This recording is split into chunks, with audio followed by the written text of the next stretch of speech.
ভারতের champions trophy জয়ের আনন্দ ছেয়ে গেছে ঝাড়খণ্ড, বেঙ্গালুরু, দিল্লি ও চেন্নাইয়ে। তবে মধ্যপ্রদেশের ইন্দোরে ঘটেছে অনাকাঙ্ক্ষিত ঘটনা।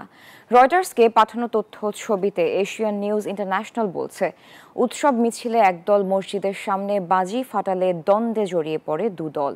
ঘটনাস্থলে আহত হন 4 জন। ক্ষতি সাধন হয় কিছু দোকানপাট ও যানবাহনে।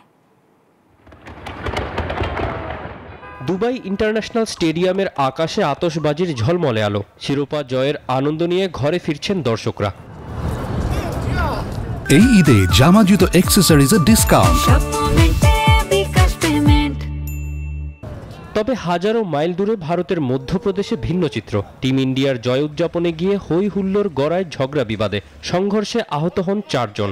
গাড়ি ও দোকানপাটে অগ্নিসংযোগের ঘটনাও ঘটে। এশিয়ান নিউজ ইন্টারন্যাশনালকে ইন্দোরের পুলিশ কর্মকর্তা জানান, মসজিদের সামনে একদল এসে উল্লাসে মেতে বাজি ফাটালে দ্বন্দ্বের সূত্রপাত হয়।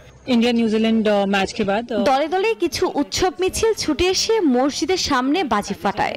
এরপর দুপক্ষের মধ্যে কোন্দল শুরু হয়, যেটা পরে পাথর নিক্ষেপে রূপ নেয়। दोनों तरफ से पथराव हुआ।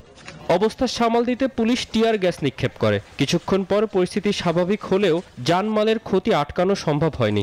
এএনআই সূত্রের কাছে বিভিন্ন অ্যাক্টিভিস্ট, প্রতিপক্ষ গ্রুপ ও অন্যান্য রাজনৈতিক দল দাবি করেছে, মোদী সরকারের চরমপন্থীদের মুসলমানদের বিরুদ্ধে আক্রমণাত্মক আচরণ থামাতে বিমুখ প্রশাসন। তবে ঝাড়খণ্ড, বেঙ্গালুরুতে নেচে গেয়ে চ্যাম্পিয়ন্স ট্রফির বিজয় উদযাপন করেছেন ভারতীয়রা। আর রাজধানী দিল্লিতেও কোনো ঝামেলা ছাড়াই বহরে বহরে গাড়ি ভিড় করে চলেছে সেলিব্রেশন। তৌসিফুল হাসান, নিউজ 24।